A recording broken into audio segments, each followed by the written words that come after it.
Hello বন্ধুরা, এখানে দেখেন কিছু গাছ বুনছিলাম। এগুলো হচ্ছে ঢেঁড়স গাছ। এই যে তো বৃষ্টিতে একদম ওই যে পানি কাছাকাছি চলে আসছে। বৃষ্টিতে ঢেঁড়সগুলো হবে বলে মনে হচ্ছে, কিন্তু যেভাবে বৃষ্টি শুরু হয়েছে আর সম্ভাবনা খুবই কম। এটা হচ্ছে কুমড়া গাছ, তার পাশে আছে চিচিঙ্গা। চিচিঙ্গা আর এটার জন্য মাছা করছি। এই মাছাতে এটা তুলবো, মাছাতে ভালোই হয়। গেছে সিজনে লাউ হয়েছে খুব চমৎকার। এখন আবার কুমড়া এবং চিচিঙ্গা, ওই যে চিচিঙ্গা একদম মাথা থেকে উঠতেছে দেখেন। পাশে আছে কচু, আর যে কচু খেতে আমার কচু। ওইদিকে আছে আপনার বেগুন।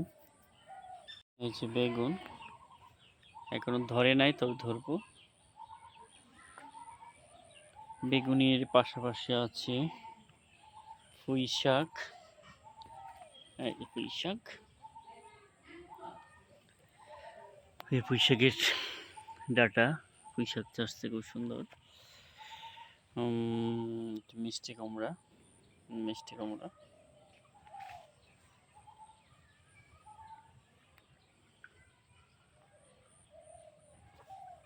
এই শাকসবজি করলে নিজে খাওয়া যায়, নিজের খাওয়ার চাহিদা মেটানো হচ্ছে মূল লক্ষ্য। এই জন্য দেখেন, এই যে মিষ্টি কুমড়া, মিষ্টি কুমড়া চারা বংশী। বৃষ্টিতে একদম নাজেহাল অবস্থা। ওইদিকে আছে মিষ্টি কুমড়া, কচু, পরে আছে ওইখানে পুঁই শাক, ওইদিকে বেগুন।